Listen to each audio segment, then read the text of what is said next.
Is Nancy Pelosi one step closer to losing her crown as Queen of the Democrats? That's the big question among her colleagues following another embarrassing special election loss this week. Nancy Pelosi was a great speaker. She is a great leader, but her time has come and gone. Across the board in the Democratic Party, we need new leadership. It's time for a new generation of leadership in the party. You think Nancy Pelosi is more toxic than Donald Trump? You know what? The honest answer is, in some areas of the country, yes, she is. Joining me now, former Bernie Sanders staffer Teslin Figaro and Democratic strategist Liz Smith. Okay, we'll start with you, Liz. The toxicity question. Yes. You can't disagree with the fact that Pelosi's more toxic than President Trump in a wide spread of the United States of America. Well, look, what I would say about that is that anyone in congressional leadership ends up being toxic. Look at Paul Ryan's numbers. He was seen favorably by the American public before he became Speaker, and now his numbers are basically in Pelosi territory. No, I wouldn't say they're that bad. They're pretty bad. They're pretty bad. But look, I don't know. But this is the thing: is that whoever we replace her with is going to end up being equally unpopular. And so the arguments that you're hearing from Democrats that we're going to find some new savior is fantastical. The idea that we're going to pick someone who Republicans aren't going to demonize and hate is fantastical. Let's see, Teslin, I disagree. I think she is very toxic. I think she doesn't play outside of the San Francisco Bay Area. And I think what you're hearing from a lot of Democrats, let me know if you agree or disagree, is we want someone that plays in swing states, maybe in the heartland, among independents, and Pelosi does not do that. Well, I'm glad you brought up the word play. You know, let's look at the NBA draft this week. You don't see Magic Johnson out chasing the ball. You know, he had enough sense to draft new, fresh leadership. And the bottom line is people lie, numbers don't. And the current numbers show that the average Democrat leader spends 30 years in office and the average age is 77. Wow. It is time to get new players off the bench and allow them to play the game. And of course, like Liz mentioned, they'll always be unpopular with the opposing party, but these particular leaders have been extremely unpopular with the current party memberships. How many losses must it take to finally realize that we're losing the game state over year over year over year before we realize it's time for fresh faces? Yeah, how many moral victories can the Democrats stomach? Well, Pelosi defended herself on camera. We have some of that. Let's hear it.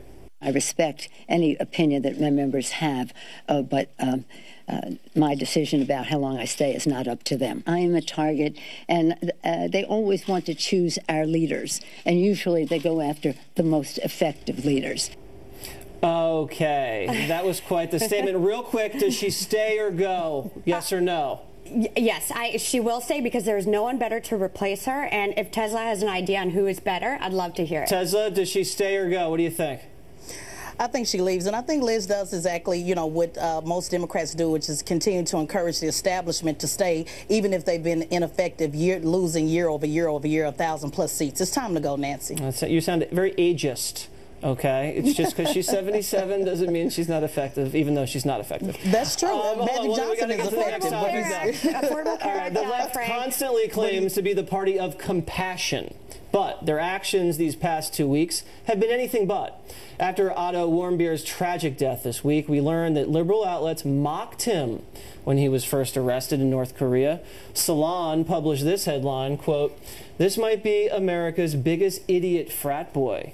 Meet the UVA student who thought he could pull a prank in North Korea." And the Huffington Post wrote, quote, "North Korea proves your white male privilege is not universal." And that's not it. After Congressman Scalise was shot during a congressional baseball practice, one Nebraska Democratic Party official said he was glad it happened. His whole job is like to get people, convince Republicans to kick people off. Okay. We know all of this. Wow. And Democratic strategist James Devine said this: "We are in a war with selfish, foolish, and narcissistic rich people. Why is it a shock when things turn violent? Hashtag hunt Republican congressman." So, you're the party of compassion. That's not very compassionate. Yeah, frankly, those people are idiots. And I think we could play this game forever, where we pick the lunatic on the other side who says the completely most inappropriate things.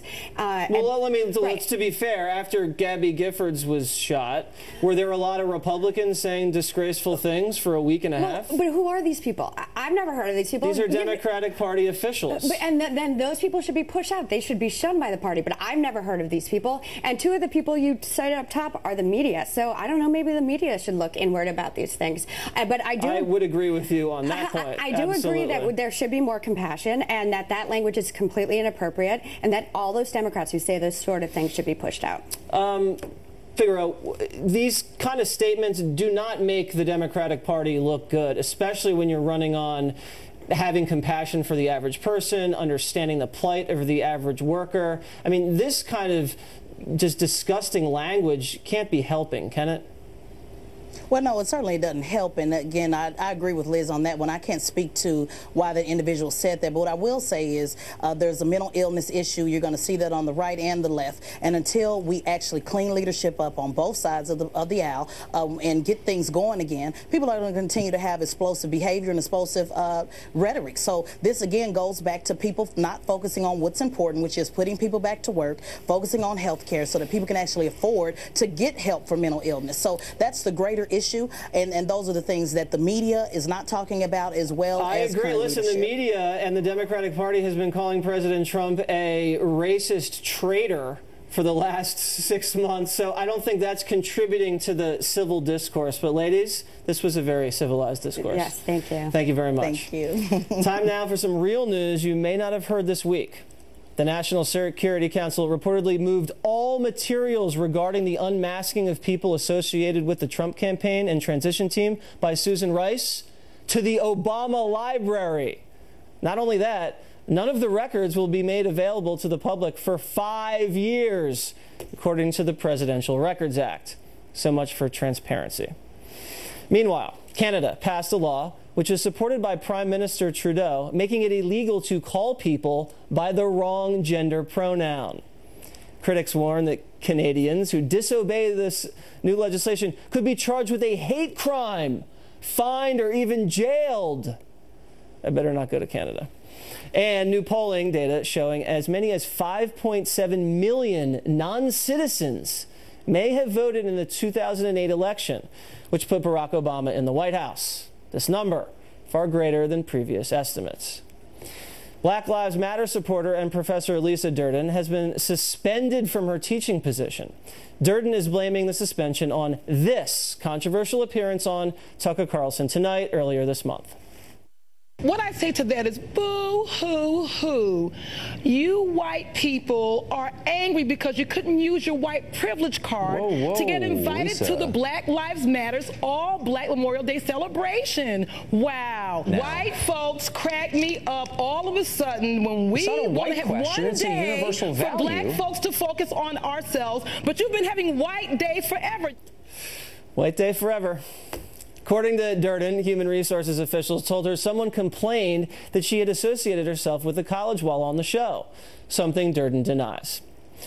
And finally, Barbie's boyfriend is getting a makeover. Toy company Mattel giving its Ken doll a variety of new looks in hopes of boosting sales of the 60-year-old toy, including some with man buns, some cornrows, hipster glasses, and my personal favorite, the dad bod.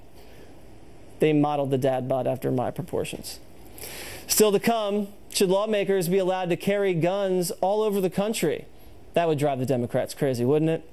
An exclusive interview with a gun-toting Alabama congressman who says, yes, we should. That's up next. And later, I take on Jesse the Body Ventura, and this happens. You know, that's a question, and I expect it from someone from Fox.